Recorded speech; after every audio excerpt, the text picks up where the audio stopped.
Hey everyone, welcome to another episode of Off Air with Kristen and Casey. I'm Kristen, he's Casey, and thank you to Food City for sponsoring this podcast. The first Off Air of 2026. Gosh, it is, isn't it? Yeah, the holidays have come and gone. We did one between Thanksgiving and Christmas, but this is our first pod post-Christmas and first of 2026. So Happy New Year. Thank you. Happy New Year. It's too late to say that, but we'll is say it though? Oh yeah, it's too late. Yeah. We had this discussion actually. That was going to be one of my questions for you because me and my videographer were walking around the first week of the new year, Mm-hmm.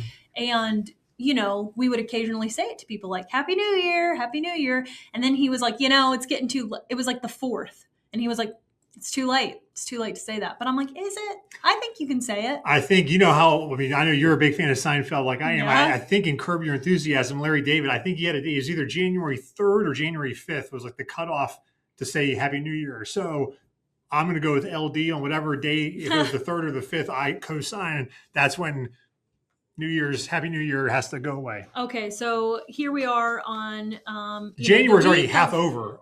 We're taping this podcast on the 15th of January. So 2 months. So halfway, way too long to say Happy New Year. Yeah, it's way too late. But it's just crazy how time goes by. We're already halfway through January. I know, it's crazy. And we have had a nice January, mildly nice weather until now. Until now, yes. So This week has been pretty bad. Yeah, I think on Monday, Kit was in for Dave doing the weather, and he had like the temperatures so far for the month. And I think Monday, which was the 12th, was the first day in January that the high temperature was below average.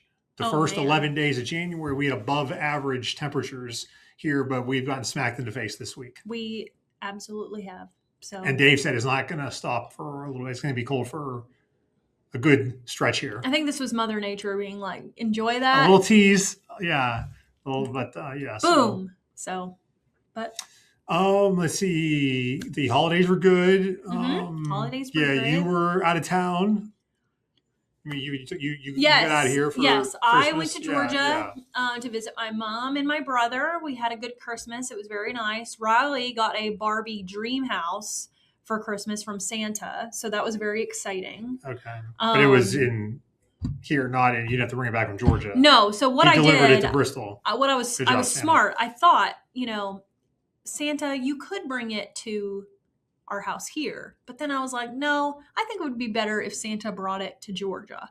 So Santa sent it to Georgia, and then I called my brother up and said, hey, if you want to put this together sometime, that would be wonderful. And so he went to my mom's house maybe the week before Christmas or before we got there and put it together for her. And he calls it Barbie's Nightmare House because it had a lot of little pieces. And then you had to transport it back.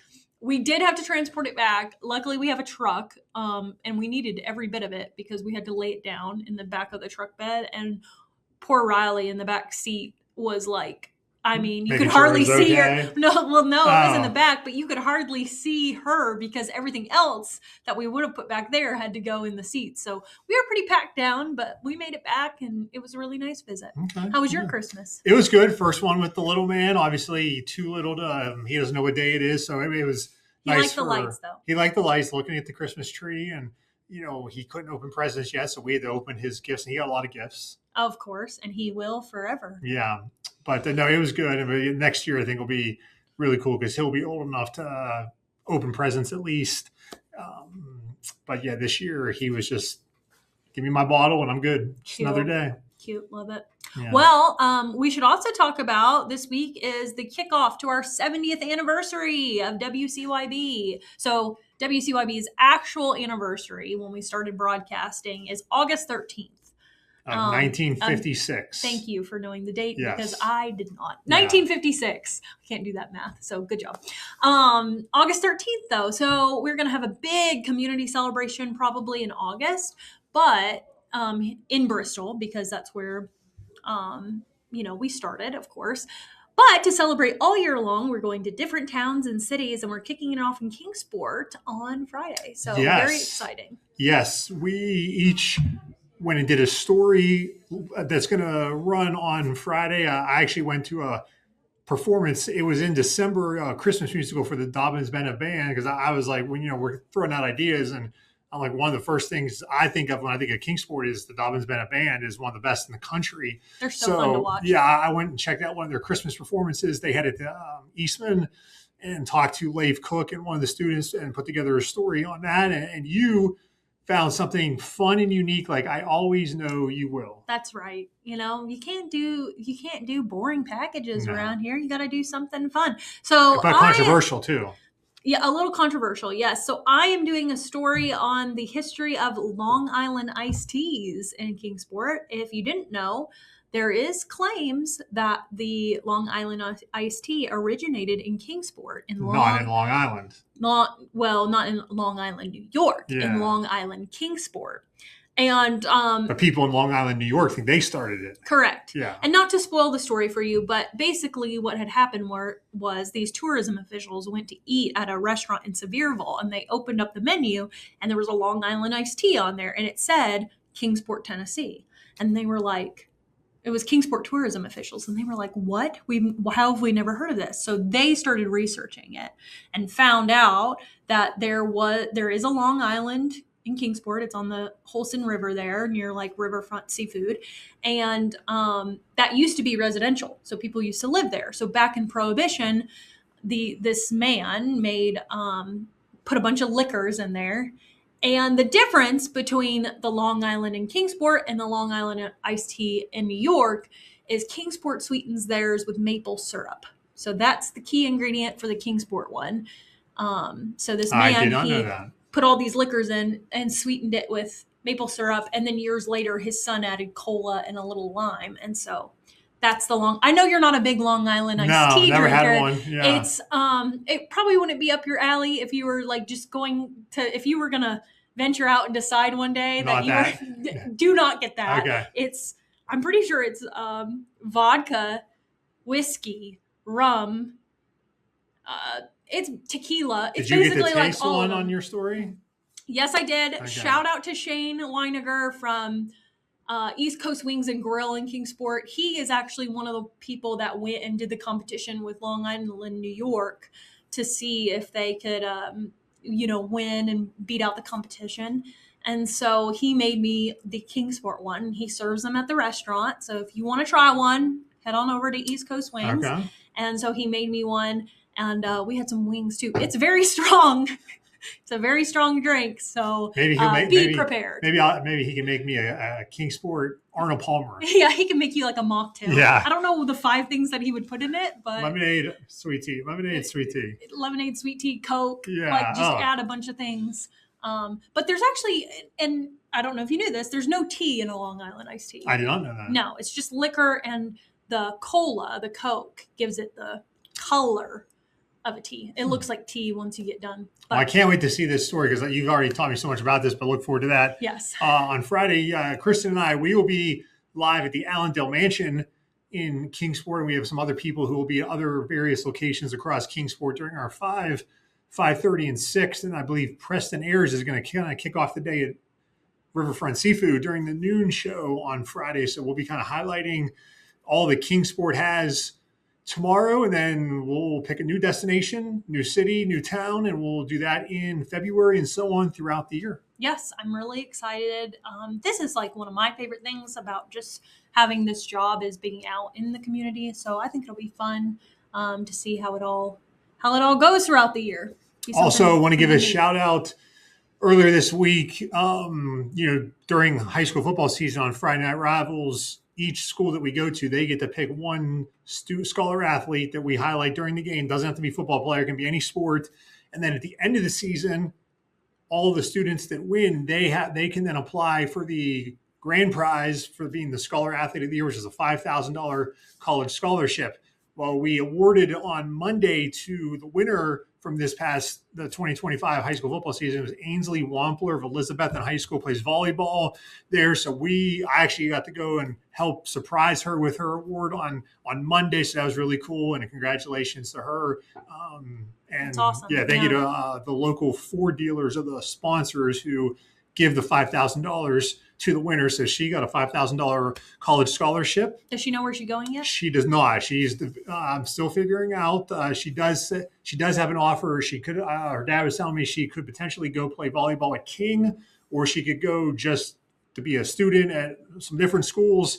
But they said this will be a big help regardless of what she wants to do. School psychology as her major. She does know that. She just doesn't exactly know where she wants to do that yet. That is awesome. Congratulations to her. I think this is the 7th year that we've awarded that. So the check looked nice.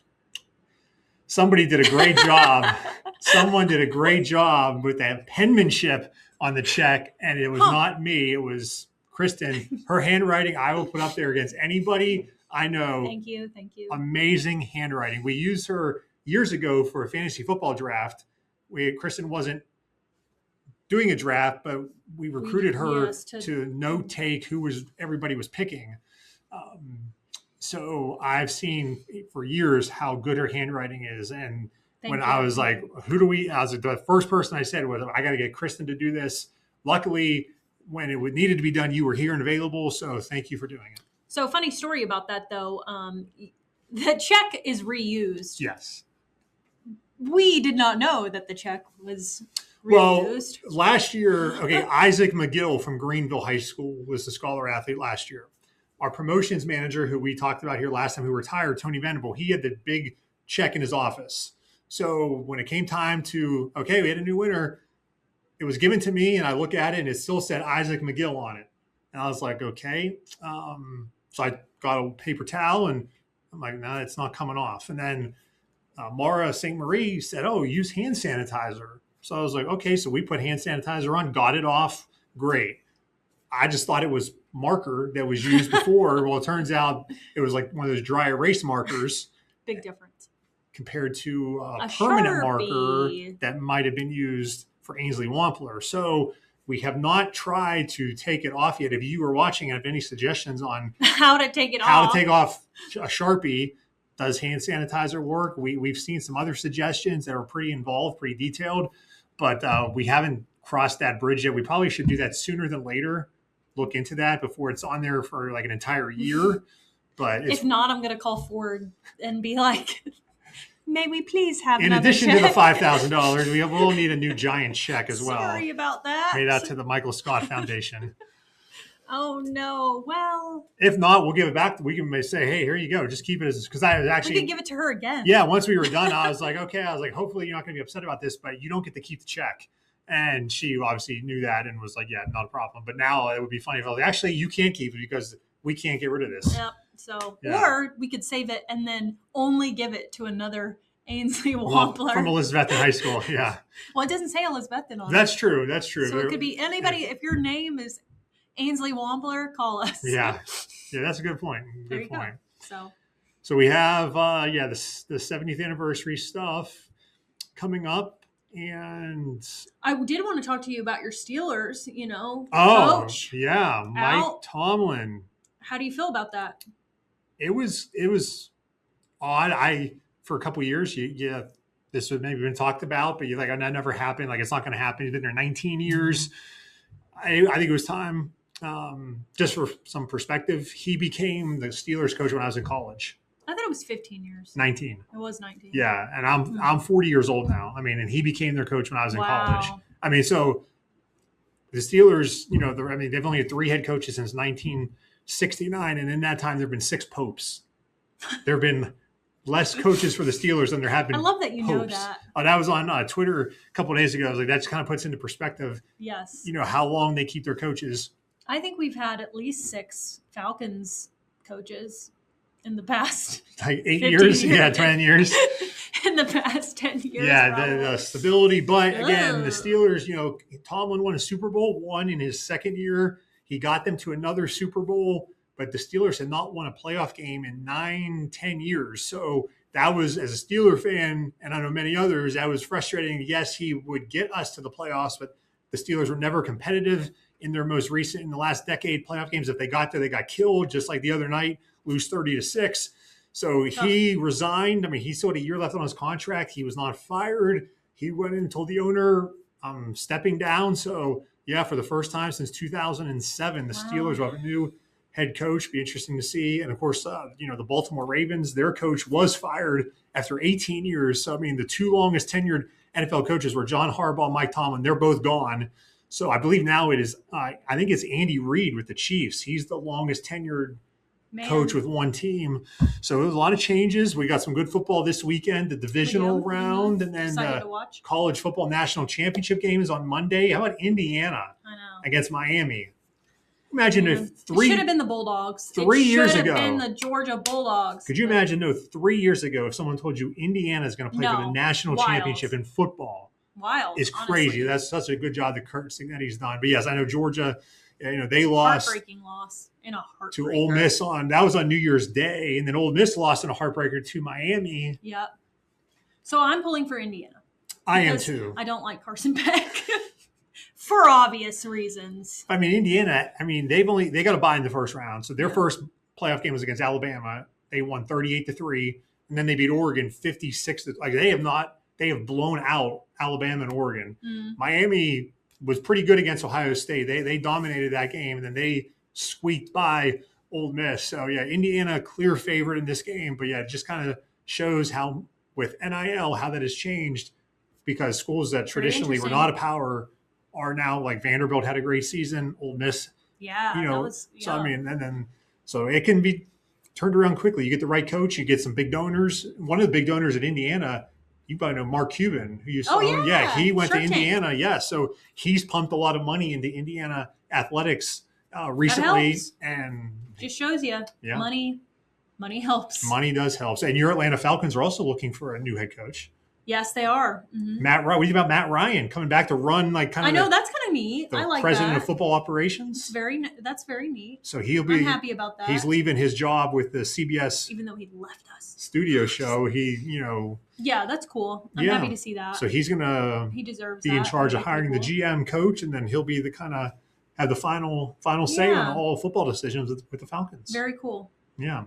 How about a snack, and then we'll get out of here? Yes, we have a snack. Our first snack of 2026. First snack of 2026. Christmas is gone. It is gone. So are the Christmas snacks. Now moves in Valentine's Day. Oh, yeah. So I've already seen a lot of Valentine's Day snacks out there. And so I figured, hey, this looks interesting. This was also on somebody's, like a blogger that I saw on Facebook. So this is a gummy. It's a giant peach gummy. Wow. And it's peelable. Okay. So you peel it and then you eat it. You peel the outside or the cardboard here? Look at it. It looks squishy. Peelable candy. It looks like a beach ball or something, doesn't? Or like a bouncy ball. Okay, so I brought scissors, but I guess we won't need it. Just open it like this, Maybe. It's giant. It's a giant peachy gummy. All right. I'm just ripping it. Oh, here it is. Ooh, look at it. Ooh. It's very squishy. Okay, and then you just peel it open like this. Yeah. And then you just pull it out like this. Pull out the innards. Pull out the innard.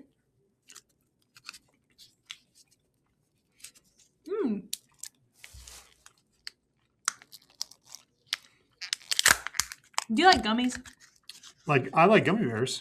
You don't eat the outside part, right? No, you do. You do. You can, but open it first. It's not gonna No, it's not gonna squirt. Oh God. Oh, you're doing a terrible job. Oh, okay, there you go. Okay, and then you just pull out your innards. Your innards. It looks kind of like an organ, doesn't it? A little bit. It's got an interesting texture. Okay. This is a lot of work.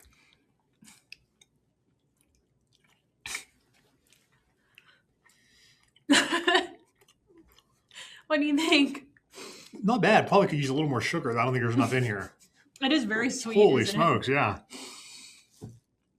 I'm guessing it's designed for children. Are you going to get this for your daughter? Give her one of these? Maybe. Now eat the outside. Tell me what you think.